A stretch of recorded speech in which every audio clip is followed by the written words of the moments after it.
Group পর্বে বাকি দুই ম্যাচও মিস করার শঙ্কায় নেইমার। মরক্কোর সাথে ড্র করার পরদিন বিরতি দিয়ে অনুশীলনে ফিরেছে ব্রাজিল দল, তবে ফেরা হয়নি সেলেসাও মেগাস্টারের। এরই মধ্যে তার আরও কিছু পরীক্ষা নিরীক্ষা হয়েছে। ব্রাজিলের অনুশীলন ঘিরে নিরাপত্তা কড়াকড়ি নিউ জার্সির মরিস টাউনে। যুক্তরাষ্ট্র প্রবাসী ইভান্দো, তার ভাতিজা পিয়ার সহ 6 জন এসেছেন নিজ দেশের ফুটবল দলের অনুশীলন দেখতে। যদিও ভেন্যুর কাছে যাওয়ার সুযোগ হয়নি তাদের, তবে রেড বুলস পারফরম্যান্স সেন্টার থেকে বেশ দূরে দাঁড়িয়েই নেইমারকে মাঠে দেখার আর ব্রাজিলের ষষ্ঠ শিরোপা জয়ের আকাঙ্ক্ষা জানিয়েছেন।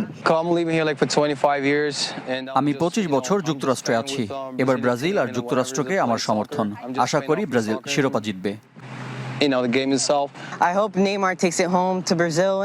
নেইমার আমার প্রিয় ফুটবলার, তাকে দেখার জন্য চাচার সাথে এসেছি, কিন্তু ভেন্যুতে যাবার অনুমতি পাইনি। আমি চাই নেইমারের হাতে ট্রফি উঠুক। যে নেইমারকে ঘিরে সবার আগ্রহ, সেই সেলেসাও তারকা সোমবারও অনুশীলনে নামেননি। 26 ফুটবলারের স্কোয়াড থেকে সোমবার নেইমার, রাফিনিয়া সহ 4 জনকে পাননি head coach Carlo Ancelotti. Morristown থেকে প্রায় 150 কিলোমিটার দূরে ফিলাডেলফিয়ায় হাইতির বিপক্ষে পরবর্তী ম্যাচ ব্রাজিলের। ম্যাচের আগের দিন সকালেও এখানেই অনুশীলন সূচি সেলেসাওদের। তবে জয়ের খোঁজে টিম কম্বিনেশন ঠিক করা বড় চ্যালেঞ্জ ইতালিয়ান মাস্টার মাইন্ডের। 5 বারের চ্যাম্পিয়নদের অনুশীলন ঘিরে ব্রাজিল সহ নানা দেশের গণমাধ্যমের আগ্রহ শুরুর দিন থেকে উল্লেখযোগ্য। ব্রাজিলের সাংবাদিকদের চোখও নেইমারকে খুঁজছে। যতদূর জানি, আজ সকালেও নেইমারের কিছু পরীক্ষা নিরীক্ষা হয়েছে। সমর্থক, সাংবাদিকরা যেমন তার মাঠে ফেরার অপেক্ষায়, টিম ম্যানেজমেন্টও চাইছে সে সুস্থ হয়ে উঠুক। Thank you so much for be here. আমার দেশের জন্য আপনারা এখানে এসেছেন, আমি অবাক হয়েছি। ব্রাজিলকে সাপোর্ট করায় বাংলাদেশের মানুষকে ধন্যবাদ। Because you are so special and for us it's a pleasure. মরক্কোর বিপক্ষে পয়েন্ট বাঁচানো ভিনিসিয়াস জুনিয়র সোমবারের সেশনে নিজে যেমন মনোযোগী ছিলেন, কোচদেরও তার উপর ছিল বাড়তি নজর। বিশ্বকাপ শুরুর আগে থেকেই দলবদল চলছে। এবার সেই তালিকায় যোগ হলো নীলফামারীর নাম। জেলাটির ডোমারে হয়েছে ব্রাজিল ও আর্জেন্টিনা দলের সমর্থকদের দুধ দিয়ে গোসল করে দল বদলের পাল্টাপাল্টি কর্মসূচি, যা নিয়ে এলাকায় বেড়েছে বিশ্বকাপের উত্তাপ। ব্রাজিল বা আর্জেন্টিনা সমর্থককে দুধ দিয়ে গোসল করিয়ে অন্য দলে বরণ করার পাল্টাপাল্টি কর্মসূচির ঘটনা ঘটেছে নীলফামারীর ডোমারে। ডোমার পৌরসভার বাটার মোড়ে ব্রাজিল সমর্থক সিয়াম ইসলামকে দুধ দিয়ে গোসল করিয়ে আর্জেন্টিনা দলের সমর্থক হিসেবে বরণ করে নেওয়া হয়েছে। সেলেসাওদের শিরোপা জয়ের সম্ভাবনা না থাকায় এমন কাণ্ড এই সমর্থকের। এই যে টিম বর্তমান আছে, আগামী 100 বছরে মনে হয় যে কিছু করতে পারবে না। তাদের খেলার মধ্যে কোনো ছন্দ নাই। সো এই জন্যই ব্রাজিল বাদ দিয়ে আর্জেন্টিনাতে আসা। মরক্কোর সঙ্গে ব্রাজিলের খেলা হওয়ার পর থেকেই বলতেছে ভাইয়া আমি আর্জেন্টিনার সাপোর্ট হবো। সেক্ষেত্রে আমি ওকে বলছিলাম যে ঠিক আছে, একটা অ্যারেঞ্জমেন্ট করে তোমাকে দুধ দিয়ে গোসল করে আমি তোমাকে আর্জেন্টিনার সাপোর্টার নিয়ে আসবো। আমরাও তাদেরকে সুস্বাগতম জানাই। নতুন ভাবে দুধ দিয়ে গোসল করে এবং মালা বরণ করে জার্সি চেঞ্জ করে আমাদের নতুন দলে সে যোগদান করলো। এই ঘটনার ঘণ্টাখানেক পর একই স্থানে একইভাবে দুধ দিয়ে গোসল করে আর্জেন্টিনা থেকে ব্রাজিল সমর্থক বনে যান ডোমার উপজেলার মাহিগঞ্জ এলাকার মোহাম্মদ রকি। খেলা ভালোভাবে বুঝতে পারার পর সিদ্ধান্তের পরিবর্তন জানিয়েছেন তিনি।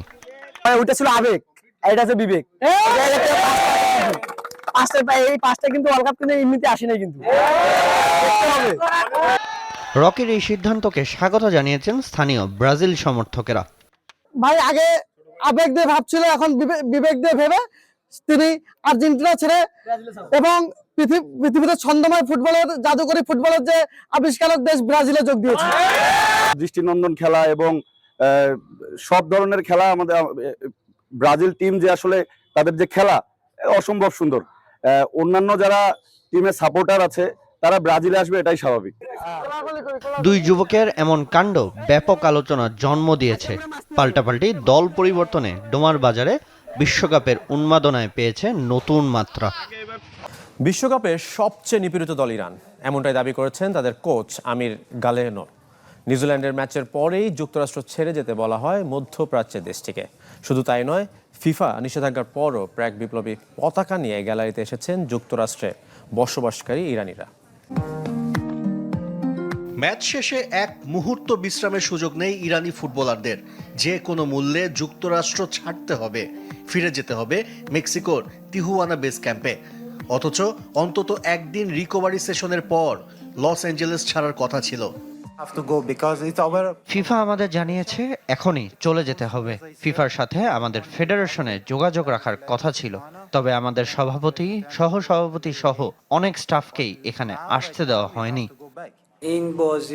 রিকভারির জন্য আমাদের ন্যূনতম সময় দেয়া হচ্ছে না। তারা পরিস্থিতিকে জটিল থেকে জটিলতর করছে, আরো কঠিন করে তোলার চেষ্টা করছে, কিন্তু আমাদের থামানো যাবে না। এজন্যই বলছি বিশ্বকাপের সবচেয়ে নিপীড়িত দল আমরা। তবে ইসলামী প্রজাতন্ত্র ইরানের পক্ষেও সমর্থন ছিল চোখে পড়ার মতো। ফুটবলারদের উৎসাহ দেবার পাশাপাশি যুক্তরাষ্ট্র ও ইসরায়েলের বিমান হামলায় নিহত 168 স্কুল ছাত্রীর জন্য ব্যানারও দেখা যায় সোফাই স্টেডিয়ামের গ্যালারিতে। তেহরানেও প্রথম ম্যাচ ঘিরে উন্মাদনার কমতি ছিল না। এটা আমাদের অধিকার, আমরা চেষ্টা করেছি এবং যোগ্যতা অর্জন করেছি। অন্তত কয়েক বছরের মধ্যে ইরানে যুক্তরাষ্ট্রের কোনো পতাকা ঢুকতে পারেনি, কিন্তু ইরানের পতাকা ঠিকই যুক্তরাষ্ট্রে উড়েছে। এত প্রতিবন্ধকতা সত্ত্বেও ইরানের লড়াই করার মানসিকতা দেখে মুগ্ধ ফিফা সভাপতি। তাই তো ম্যাচ শেষে নিজে ড্রেসিং রুমে গিয়ে তাদের প্রশংসায় ভাসিয়েছেন জিয়ানি ইনফ্যান্টিনো। তাই বলে যুক্তরাষ্ট্রের চাপিয়ে দেয়া নিয়মের বাইরে যেতে পারেনি ফিফার সর্বোচ্চ সংস্থা। চট্টগ্রামে শুরু হচ্ছে বাংলাদেশ অস্ট্রেলিয়া টি-20 সিরিজ। ওয়ানডের মতো এই ফরম্যাটেও ভালো ক্রিকেট উপহার দিতে চায় স্বাগতিকরা। ইনজুরি নিয়ে খুব বেশি ভাবছেন না অধিনায়ক লিটন দাস, অপেক্ষা করতে চান ম্যাচের আগ পর্যন্ত। মাইটি অস্ট্রেলিয়া বুঝে গেছে ঘরের মাঠে কতটা ভয়ঙ্কর বাংলাদেশ। তবে ভেন্যু আর ফরম্যাটের সাথে ভাগ্য বদল নিশ্চয়ই চাইবে না টাইগাররা। বন্দরনগরীতে হাসি মুখে ট্রফির সাথে দুই অধিনায়ক নতুন চ্যালেঞ্জ নিতে প্রস্তুত লিটন দাস ও মিচেল মার্শ।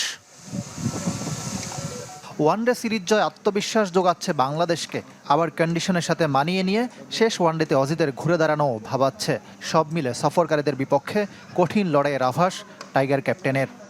এই ফরম্যাটটাই তো হার্ড। আপনি শর্ট ওভার ফরম্যাটের খেলা যে কোনো টিমই আপনাকে অ্যাটাকিং মুভমেন্টে থাকে। ইনফ্যাক্ট যে কোনো দলই যখন ব্যাটিং করে বোলিং করে ওই মাইন্ডসেটটা নিয়েই থাকে। আর অস্ট্রেলিয়া তো অবভিয়াসলি তারা বিগ নেম, সো তাদের বেস্ট ক্রিকেটটাই খেলার চেষ্টা করবে, অ্যান্ড অবভিয়াসলি আমরাও আমাদের বেস্ট ক্রিকেটটা খেলার চেষ্টা করবো।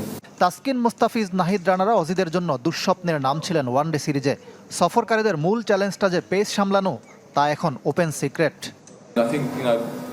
2021 সালে এসে যে কন্ডিশন পেয়েছিলাম, এবার তার চেয়ে ভিন্ন কন্ডিশন দেখছি। 2027 বিশ্বকাপ সামনে রেখে বাংলাদেশ দারুণ একটা সিদ্ধান্ত নিয়েছে। পেসাররা গুরুত্বপূর্ণ হয়ে উঠছেন। টি-20তেও আমরা তাদের মোকাবেলা করতে মুখিয়ে আছি। টাইগার ডেরায় ইনজুরি আর অসুস্থতার হানা, সেই চিন্তা থেকে 9 মাস পর সৌম্য সরকারকে ফেরানো। তবে শেষ পর্যন্ত সেরা কম্বিনেশন নিয়ে আশাবাদী টিম ম্যানেজমেন্ট। টি-20তে অস্ট্রেলিয়াকে হারিয়ে সিরিজ জিততে চায়, এমনটাই জানালেন লিটন কুমার দাস।